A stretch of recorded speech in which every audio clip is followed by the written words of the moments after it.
Olá, tudo bem? Espero que esteja feliz, como eu estou também muito feliz. Vamos estudar a Bíblia? O tema de hoje: Lúcifer, o rei da Babilônia. Para ler a Bíblia, nós não precisamos de regras. Porém, para interpretá-la, nós precisamos obedecer às regras.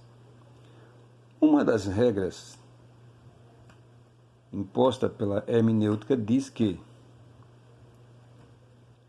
um texto não pode ser interpretado fora do seu contexto. Então, o que é texto? Quero avisar que esse estudo simples será dividido em 2 vídeos, porque o meu telefone não comporta muito tempo de filmagem. Então, o que é um texto? Eu estou aqui diante de um texto. Versículo 12 até o versículo 15 é um texto, tá? Ele não pode ser utilizado ou interpretado fora do seu contexto. E o que é o contexto? Tudo que vem acima, do 11 até o 1, e tudo que vem abaixo. Porque esse assunto ele para aqui no versículo 23. Então, para mim interpretar esse texto, para saber o sentido real dele, eu tenho que pegar do 14 o primeiro e ir até o versículo de número 23. Tá bom? Mas vamos ler aqui o texto que é utilizado para apoiar a queda de Lúcifer. São esses 4 versículos. Será mesmo que esse texto aqui se trata da queda de Lúcifer, do arcanjo querubim que se rebelou? Será que esse texto aqui fala dele? Nós temos na Bíblia 2 textos que supostamente tentam provar a queda de Lúcifer, do querubim ungido. Isaías 14 e Ezequiel 28. Nós vamos estudar humildemente os 2. Espero que você nos acompanhe. Vamos ler esse texto aqui que tenta justificar. Como caíste desde o céu, ó Lúcifer, filho da alva, como foste cortado por terra, tu que debilitava as nações, e tu dizias no teu coração, eu subirei ao céu, acima das estrelas de Deus exaltarei o meu trono, e no monte da congregação me assentarei aos lados do norte, e subirei sobre as alturas das nuvens, e serei semelhante ao Altíssimo. Então aqui está o texto, mas eu não posso interpretá-lo fora do seu contexto. Vamos ver de que se trata esse assunto aqui. Se é referente a Lúcifer, ou se é referente a algum outro ser. Vamos lá. Às vezes, o contexto de um texto, ele vem de um capítulo antes, e pode até ser também de um capítulo depois. Nesse caso aqui, o capítulo 14 de Isaías, o seu contexto já começa a partir do capítulo 13. A epígrafe diz assim, a ruína de Babilônia. Versículo 1, peso de Babilônia que viu Isaías, filho de Amós. O que é peso? É juízo. Então aqui, daqui por diante, até o capítulo 14, vai se tratar do juízo de Deus contra quem? Ao império e ao imperador de Babilônias, que viu Isaías, filho de Amós. O versículo de número 11 diz assim, ó, e visitarei sobre o mundo a maldade e sobre os ímpios a sua iniquidade, e a farei cessar a arrogância dos atrevidos, e abaterei a soberba dos tiranos. Então, a promessa e o juízo de Deus é contra quem? A iniquidade, a arrogância e a soberba. O versículo 19 diz assim, ó, e Babilônia, o ornamento dos reinos, e a glória e a soberba dos caldeus, será como Sodoma e Gomorra, né, que foi destruída, quando Deus as transtornou.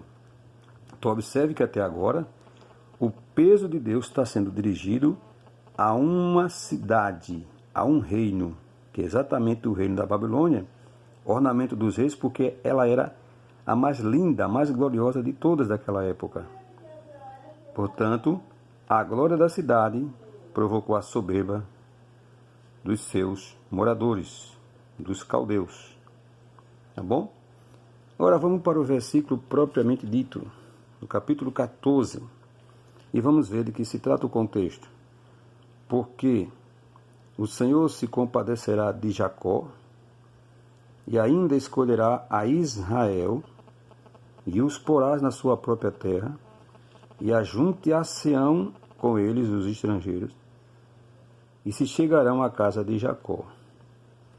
E os povos os receberão e os levarão aos seus lugares, e a casa de Israel os possuirá por servos e por servas na terra do Senhor, e cativarão aqueles que os cativaram, e dominarão sobre os seus opressores.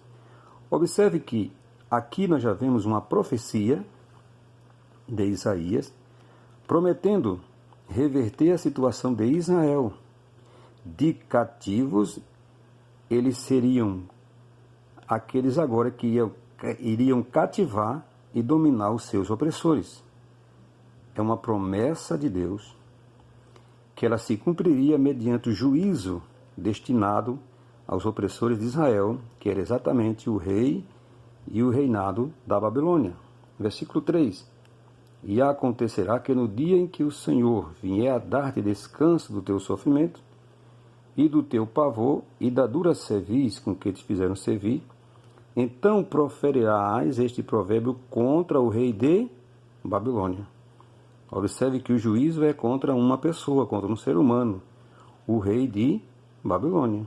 E dirás, como já cessou o opressor, como já cessou a cidade dourada. A cidade dourada aqui é uma referência figurada ao esplendor da cidade de Babilônia. Já quebrantou o Senhor o bastão dos ímpios e o cetro dos dominadores. Aquele que feria os povos com furor, com golpes incessantes e com a ira, dominava sobre as nações, agora é perseguido, sem que alguém possa impedir. Já descansa, já está sossegada toda a terra, rompe cantando. Até as faias se alegram sobre ti, e os cedros do Líbano, dizendo, desde que tu caíste, aqui a queda de quem? Do império e do imperador babilônico, ninguém sobe contra nós para nos cortar. Aqui é uma pequena fábula falando sobre as faias e os cedros, porque essas madeiras de lei, elas eram muito utilizadas para fins bélicos, para fins de guerra, como armas, armadilhas, proteção, enfim. Então, como não havia mais guerra, como Babilônia já estava caindo, as madeiras não seriam mais utilizadas e as árvores se alegravam por isso. Agora o versículo 9. O inferno desde o profundo se turbou por ti, para te sair ao encontro na tua vinda, despertou por ti os mortos e todos os chefes da terra, e fez levantar dos seus tronos todos os reis das nações. Essa palavra inferno aqui, ela não existe na Bíblia do Antigo Testamento. Você pode me dizer, como não existe se eu estou ouvindo você ler? E estou vendo você ler a palavra inferno. A palavra aqui no original hebraico é Sheol. Esta palavrinha aqui, Sheol, e ela significa sepultura. Inferno, ela vem do latim. Esta palavra foi colocada aqui como inferno na tradução da Vulgata de Jerônimo, quando ele traduziu a Bíblia, a Septuaginta, para a Vulgata, latim, no latim, ele substituiu a palavra Sheol pela palavra inferno. Isso é importante saber porque ela muda o sentido. A palavra Sheol, que está escrita aqui no original, ela significa sepultura. Já inferno significa lugar de habitação daqueles que morrem sem Deus e sem salvação. Portanto, esta palavra inferno não existe, a não ser na tradução de Jerônimo para o latim, na Vulgata de Jerônimo, entendeu? Então ela muda o sentido e quem muda isso é a tradução de Jerônimo, tá bom? Nós vamos encerrar por aqui, nesse versículo 9, e voltaremos no outro vídeo a partir do versículo 10, para não ficar muito cansativo e para que eu possa passar para você e o meu telefone suportar. Até já!